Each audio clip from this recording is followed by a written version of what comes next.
आप जिस नंबर से अपना व्हाट्सएप चलाते हैं, अब अगर उस नंबर का सिम कार्ड आपके फोन में ना हो तो व्हाट्सएप चलना बंद हो जाएगा।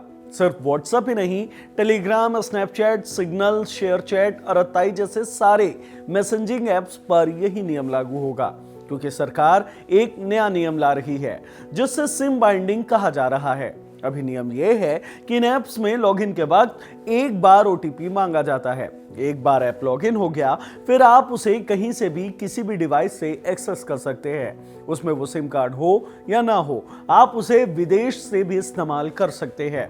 लेकिन सरकार इसे कंट्रोल करना चाहती है। दूरसंचार विभाग का तर्क है कि इस फीचर से साइबर क्राइम को बढ़ावा मिल रहा है। लोग विदेशों में बैठकर क्राइम कर रहे हैं। सरकार का तर्क है कि अगर डिवाइस में सिम कार्ड मौजूद होगा तो ट्रैकिंग आसान हो जाएगी। लेकिन कुछ लोग इस नए फैसले से असहज महसूस कर रहे हैं।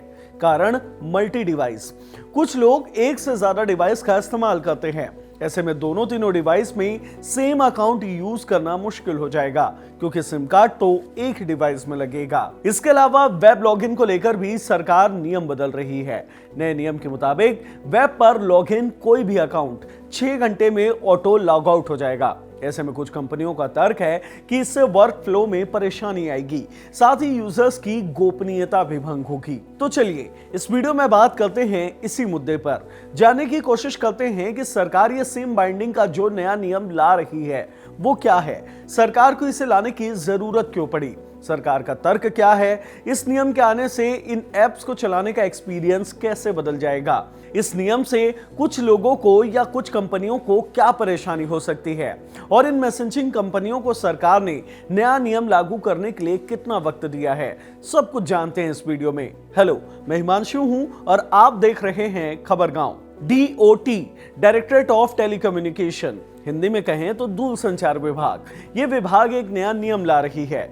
नाम है telecommunication cyber security amendment rule 2025। इस रूल के साथ सरकार मैसेजिंग एप्स को टेलीकॉम जैसी सख्त नियमावली के अंदर लाने की कोशिश में है। इस रूल के साथ ही 2 मेजर बदलाव होंगे।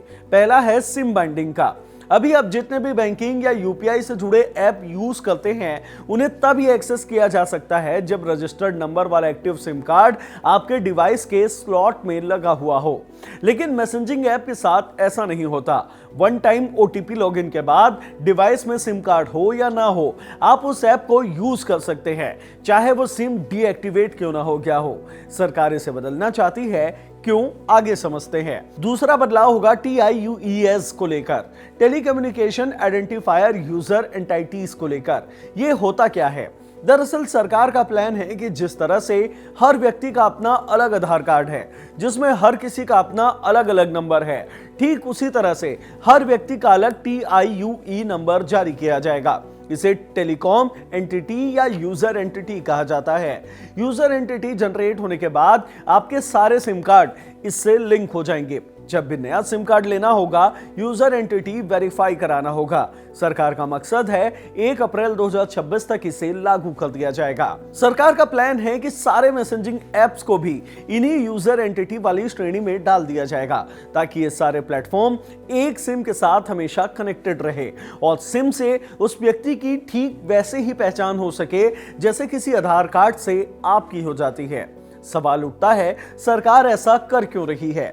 दूरसंचार विभाग का तर्क है कि अभी जो फीचर चल रहा है वो साइबर सिक्योरिटी के लिए बड़ी चुनौती है, क्योंकि देश के बाहर से साइबर धोखाधड़ी करने के लिए इसका दुरुपयोग किया जाता है। दूरसंचार विभाग ने कम्युनिकेशन कंपनियों को जो नोटिस भेजा है उसमें लिखा है कि केंद्र सरकार के संज्ञान में आया है कि कुछ ऐप आधारित संचार सेवाएं जो अपने ग्राहकों की पहचान के लिए मोबाइल नंबर का इस्तेमाल कर रही हैं, वो कस्टमर्स के डिवाइस में सिम न होने के बावजूद ऐप एक्सेस करने दे रही है। यह फीचर टेलीकम्युनिकेशन साइबर सिक्योरिटी के लिए बड़ी चुनौती बनकर उभरी है। साल 2025 के शुरुआत में ही सरकार ने टेलीकम्युनिकेशन साइबर सिक्योरिटी से जुड़े नियम इंट्रोड्यूस किए थे। तब टेलीकम्युनिकेशन कंपनियों ने सिम बाइंडिंग के फैसले का समर्थन किया था।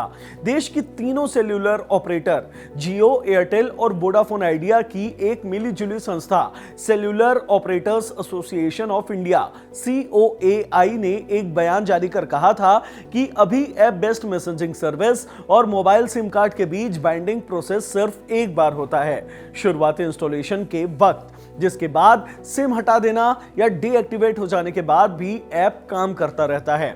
ऐसे में सवाल उठता है कि नए नियम लागू होने के बाद क्या कुछ बदल जाएगा और यूजर्स के सामने कौन कौन सी चुनौती आने वाली है।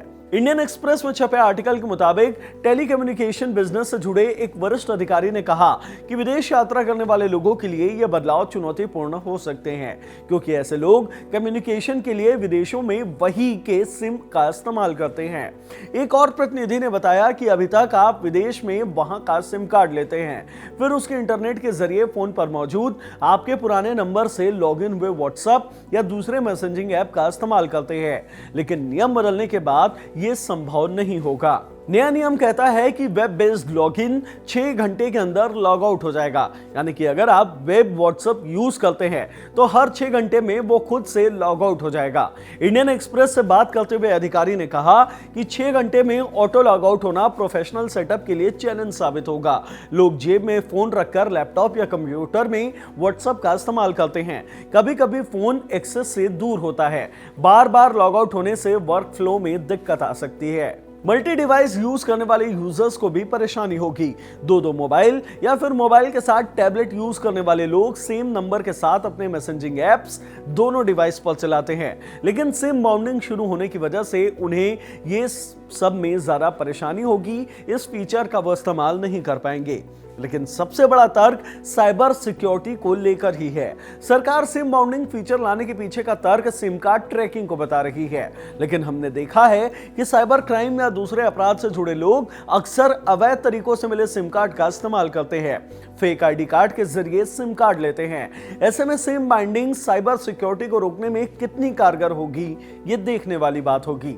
आखिरी सवाल, मैसेजिंग कंपनियों के लिए ये नए नियम कितने चैलेंजिंग साबित होंगे? दूरसंचार विभाग ने मैसेजिंग कंपनियों को सिम कार्ड बाइंडिंग जैसे फीचर्स लागू करने के लिए 90 दिन यानी 3 महीने का वक्त दिया है। 3 महीने के बाद वो सारे अकाउंट एक्सेस होने बंद हो जाएंगे जिनके डिवाइस में सिम कार्ड इंसर्ट नहीं होगा। लेकिन व्हाट्सएप, स्नैपचैट, टेलीग्राम जैसे ऐप्स के लिए सबसे ज्यादा चैलेंजिंग साबित होगा। इन ऐप्स के दुनिया भर में करोड़ों यूजर्स मौजूद हैं। भारत में व्हाट्सएप के 500 मिलियन से ज्यादा अकाउंट्स मौजूद हैं।